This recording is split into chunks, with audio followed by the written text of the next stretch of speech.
오늘 사도행전 27장 23절에서 26절 말씀을 통해서 유라 블루라는 광풍이라는 제목으로 함께 하나님의 은혜를 나누고자 합니다. 오늘 사도행전 27장에 보면 사도 바울이 가이사에게 재판을 받기 위해서 로마로 향하게 됩니다. 바울과 동행하는 이들은 배를 통해 바다로 이동하는 과정 중에 유라 블루라는 광풍을 만나게 됩니다. 여기서 유라 블루라는 이름의 뜻은 무엇이냐면요, 동풍과 북동풍이 합쳐져서 일어난 거대한 폭풍을 이야기합니다. 그 바람이 얼마나 거세고 강력했는지 성경에서는 광풍이라고 표현하고 있습니다. 이 강력한 폭풍에 휘말리기 시작하니 바울 1인이 탄 배가 더 이상 앞으로 나아갈 수 없었습니다. 거센 바람과 파도에 의해 배가 이리저리 휩쓸리기 시작합니다. 우리 사도행전 27장 13절에서 20절 말씀 같이 한번 찾아서 읽어볼까요? 사도행전 오늘 본문 말씀에 해당되는 27장인데요. 13절에서 20절까지의 말씀 우리 천천히 합독하겠습니다. 남풍이 심하게 불매 그들이 뜻을 잃은 줄 알고 다치를 감아 그에 대해 해변을 끼고 항해하더니 얼마 안 되어 섬 가운데로부터 유라 블루라는 광풍이 크게 일어나니 배가 밀려 바람을 맞추어 갈 수 없어 가는 대로 두고 쫓겨가다가 가우다라는 작은 섬 아래로 지나 간신히 거루를 잡아 끌어올리고 줄을 가지고 선치를 둘러 감고 스르디스에 걸릴까 두려워하여 연장을 내리고 그냥 쫓겨가더니 우리가 풍랑으로 심히 애쓰다가 이튿날 사공들이 짐을 바다에 풀어버리고 사흘째 되는 날에 배의 기구를 그들의 손으로 내버리니라. 여러 날 동안 해도 별도 보이지 아니하고 큰 풍랑이 그대로 있음에 구원의 여망마저 없어졌더라. 아멘. 바울이 탄 배 일행들에게 유라 블루라는 광풍이 계속 몰아치자 배는 더 이상 조종 불가 상태가 됩니다. 살기 위해 선원들은 배를 가볍게 하기 위해서 배에 실려있던 모든 화물과 배의 장비들까지 바다에 버리며 가진 노력을 해보았지만 아무런 소용이 없었습니다. 풍랑은 계속되고 해와 별도 보이지 않는 어둠이 계속되자 그들은 절망하기 시작합니다.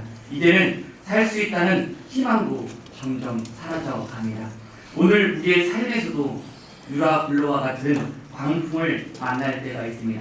가정이나 일터나 환경에서 어쩌면 내 마음 깊은 곳에서 해결할 수 없는 문제가 합쳐져서 강력한 광풍이 일어나며 그 광풍은 우리를 사정없이 흔들 때가 있습니다.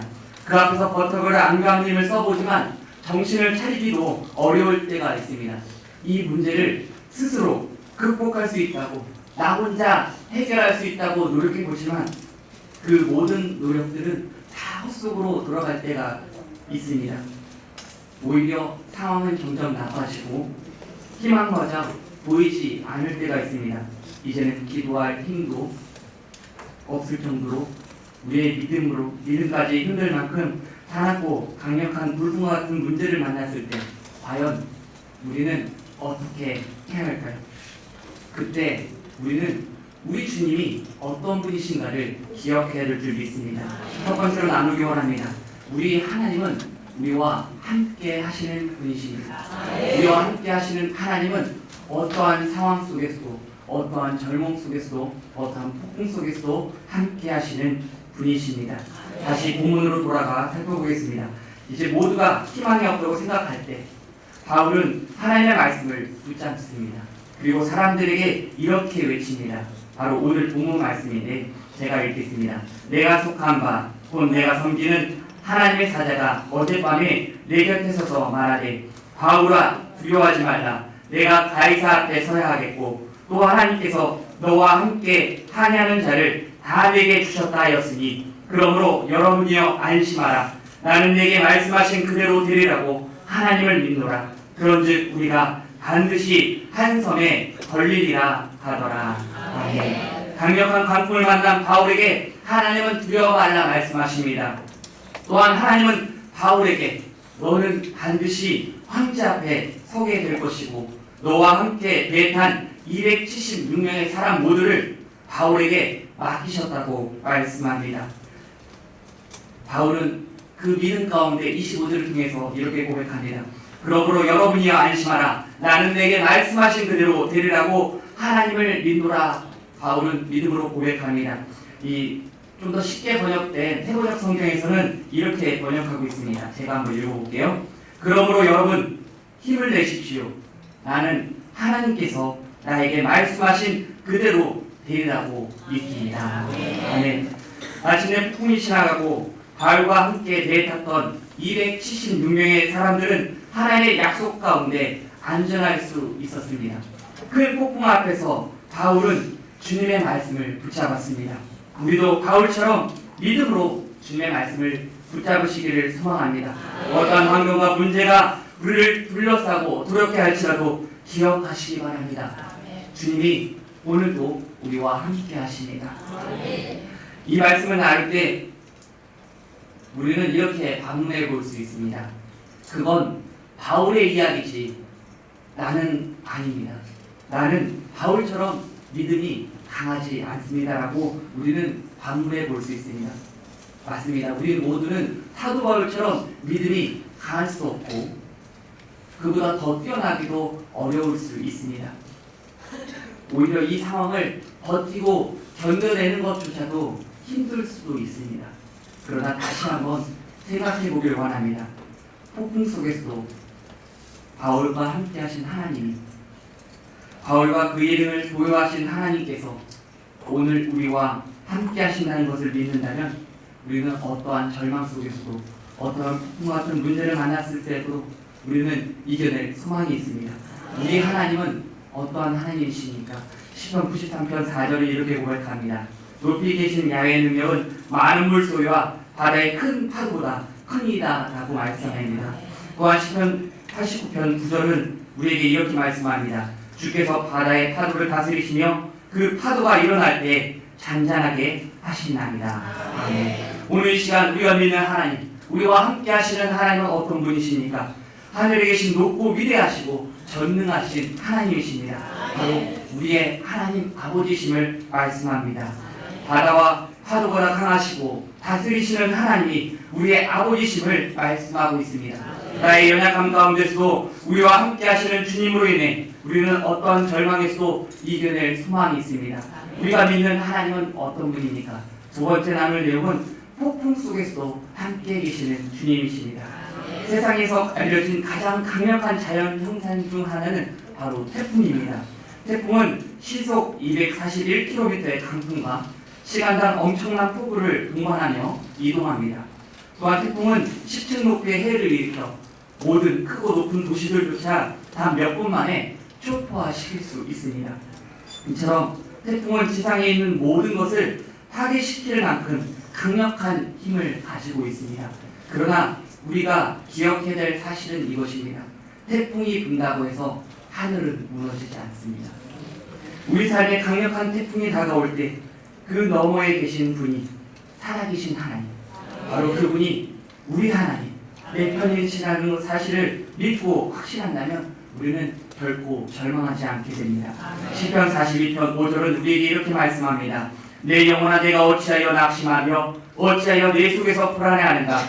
너는 하나님께 소망을 두라. 그가 나타나 도우심으로 말미암아 내가 여전히 찬송하리로다. 우리에게 불어오는 강력한 태풍 속에서 흔들리지 않고 우리가 중심을 잘 잡고 침착함을 유지할 수 있는 유일한 방법은 무엇일까요? 그것은 모든 것을 다스리시고 모든 만물을 주관하시는 이 땅의 주인 되시는 전능하신 주님께 초점을 맞출 때 우리는 안정감과 평안을 누리게 됩니다. 어려움이 다가올수록, 불안함이 다가올수록 우리의 시선을 주님께 드리고 그분께 소망을 두시기 바랍니다. 주님께 드리는 이 소망은 어떠한 광풍도 흔들 수 없는 약속이 있는 소망이 됩니다. 우리를 도우시겠다는 주님의 약속이 있습니다. 우리는 폭풍 속에서도 결코 혼자가 아닙니다. 우리 주님은 우리가 겪는 풍랑 속으로 걸어오십니다. 요한복음 6장 16절에서 21절 말씀 제가 한번 읽어보겠습니다.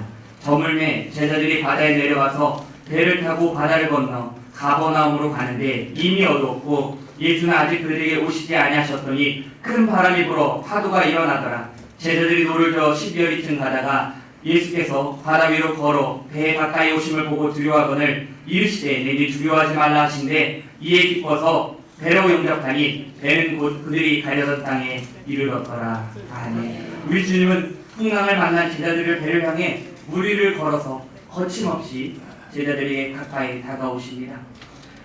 우리의 풍랑 가운데 우리 주님이 찾아오십니다. 그 풍랑이 거세고 강하다 할지라도 주님은 풍랑을 뚫고 거센 파도 위를 걸어서 우리에게 찾아오십니다. 우리의 삶이라는 배에 주님을 모셔드리면 주님은 우리의 삶의 풍랑을 잠잠하게 하십니다. 이 시간 주님께 우리의 마음을 열어 주님을 깊이 만나시기 바랍니다. 우리 주님은 풍랑 속에서 함께 하시며 우리에게 안정감과 평안을 누리게 하십니다. 우리 마태복음 14장 22절에서 33절 말씀을 한번 찾아볼까요? 신약성경 마태복음 22장 죄송합니다. 마태복음 14장 22절에서 33절 말씀. 제가 가지고 있는 성경으로는 신약성경 23면에 있습니다. 23면에 보시면 마태복음 14장 22절에서 33절 말씀이 있는데요. 같이 한번 다 찾으셨으면 함께 읽어보도록 하겠습니다. 예수께서 즉시 제자들을 계속하사 자기가 우리를 보내는 동안에 배를 타고 앞서 건너편으로 가게 하시고 우리를 보내신 후에 기도하러 따로 산에 올라가시니라. 저물매 거기 혼자 계시더니 배가 이미 육지에서 술이나 떠나서 바람이 거스름으로 물결로 말미암아 고난을 당하더라. 밤 사경에 예수께서 바다 위로 걸어서 제자들에게 오시니 제자들이 그가 바다 위로 걸어오심을 보고 놀라 일경멸하며 무서워하여 소리치르거늘 예수께서 즉시 이르시되 안심하라 나니 두려워하지 마라. 베드로가 대답하여 이르되 주여 만일 주님이시거든 나를 명하사 물 위로 오라 하소서 하니 오라 하시니 베드로가 배에서 내려 물 위로 걸어서 예수께로 가되 바람을 보고 무서워 빠져가는지라 하니 예수께서 즉시 손을 내며 그를 붙잡으시니 이르시되 믿음이 작은 자여 왜 의심하였느냐 하시고 배에 함께 오르매 바람이 그치는지라. 배에 있는 사람들이 예수께 달려 이르되 진실로 하나님의 아들이는 소리가 아멘. 잠시 전에 읽었던 요한복음과 비슷한 장면인데 여기서 다른 부분이 한 가지 있습니다. 바로 그것은 베드로가 무리를 걷는 장면이 나오는 내용입니다. 바다 위로 걸어오시는 예수님을 보고 유료인 줄 알고 모두가 놀았을 때 예수님은 그들을 안심시킵니다. 그때 베드로가 예수님께 요청합니다.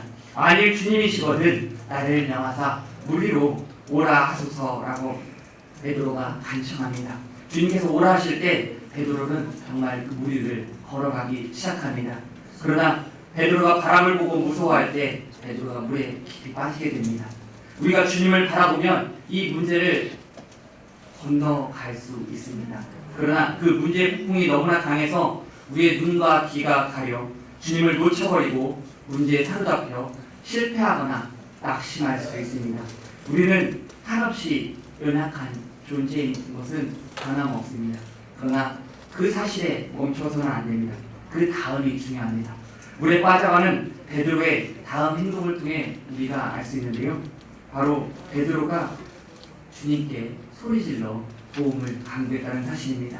주여 나를 구원하소서. 베드로는 실패하고 넘어졌지만 곧바로 주님께 도움을 간청했다는 사실입니다.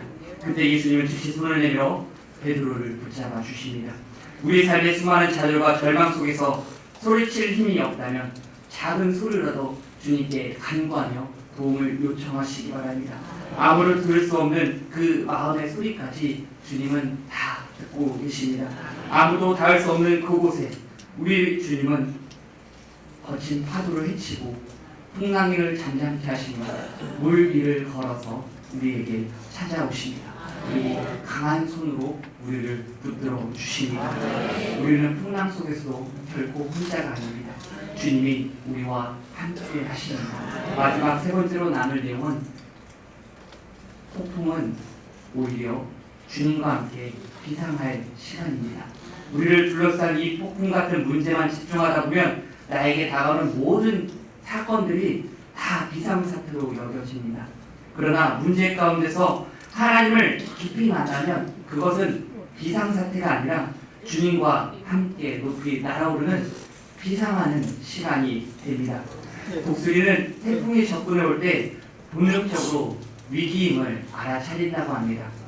그래서 폭풍이 오기 전에 독수리는 날개를 다듬고 바람이 몰려오는 방향을 향해서 날개의 각도를 조정하고 바람이 다가오기를 기다립니다. 독수리에게 다가오는 그 폭풍과 같은 강력한 바람은 독수리를 떨어뜨리거나 휩쓸지 못합니다. 그 이유는 독수리가 날개를 알맞은 각도로 조정하고서 바람을 이용해서 더 높은 곳으로 날아가기 때문입니다. 독수리가 높이 날아오는 창공에는 어떤 폭풍우도 위력을 발휘하지 못합니다.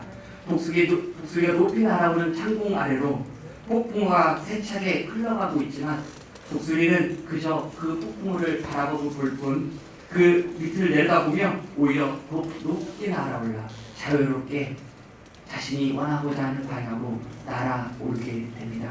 이사야 40장 31절 말씀에 보면 오직 야훼를 앙망하는 자는 새 힘을 얻으리니 독수리가 날개쳐 올라감 같을 것이요 다른 박질하여도 곤비하지 아니하겠고 걸어가도 피곤하지 아니하리로다 말씀합니다. 여기서 앙망하다는 뜻은 바라보다 도움을 기다리다라는 의미가 있습니다. 주님을 앙망한다는 것은 하나님께 시선을 고정시키시고 온 마음으로 하나님을 사모하는 것입니다. 오늘 주님께 시선을 고정하고 기도의 날개를 활짝 펼치시기 바랍니다. 그러면 폭풍이 나가올 때 독수리가 날개치며 올라간 같이 주님과 함께 폭풍을 타고 올라가 높이 날아오르게 됩니다. 주님의 말씀을 붙잡고 간절히 기도하시기 바랍니다. 기도 가운데 우리의 모든 문제와 고난과 염려를 주님 앞에 내어드리고 주님을 붙잡으시기 바랍니다. 우리를 향해 다가오는 폭풍은 오히려 우리가 더 높이 날아오를 수 있도록 밀어 올려줄 것입니다. 주님과 함께 날아올 때 하나님이 예비하신 놀라운 평강과 위로가 있습니다. 마지막으로 폭풍이 다가와도 우리에게서 결국 끊을 수 없는 것이 있습니다. 로마서 8장 38절에서 30절 말씀인데 우리가 너무나 잘 알고 있는 말씀인데 제가 읽어보겠습니다. 내가 확신하노니 사망이나 생명이나 천사들이나 권세자들이나 현재일이나 장래일이나 능력이나 높음이나 깊음이나 다른 어떤 피조물이라도 우리를 우리 주 그리스도 예수 안에 있는 하나님의 사랑에서 끊을 수 없으리라. 아멘. 우리 예수님은 죄와 저주와 죽음의 폭풍을 십자가의 은혜로 잠잠하게 하시고 하나님의 놀라운 사랑을 알게 하셨습니다. 오늘도 우리를 향한 그 사랑이 계속되고 있습니다. 오늘도 우리와 함께 하시는 하나님 아버지의 사랑을 막을 수 있는 것은 아무것도 없습니다. 우리 하나님은 어떠한 하나님입니까? 알파와 오메가 되시는 하나님입니다. 알파와 오메가는 처음과 끝이신 하나님이신 것입니다. 그 말의 뜻은 무엇입니까? 우리의 일평생 동안 영원토록 함께 하실 하나님이심을 말씀하고 있습니다. 비바람이 몰아치는 날일지라도 엄마 품에 안긴 아기는 엄마의 따스한 체온을 느끼며 그냥 편히 잠을 자며 그 안정감과 평안을 누리게 됩니다. 오늘 강력한 문제를 만나셨습니까? 주님께 달려가 안기시기 바랍니다. 주님께서 강한 팔로 우리를 붙들어 주십니다. 주님 품에 안기는 방법은 무엇입니까? 주님의 이름을 부르며 기도하며 믿음으로 주님께 달려가는 것입니다. 오늘 기도하실 때 그 은혜를 소망하시기 바랍니다. 우리 성교협회를 사랑하시는 하나님의 따스한 사랑 가운데 거하시며 주님께서 부어주시는 위로와 평안함을 누리시기를 주님의 이름으로 축원드립니다.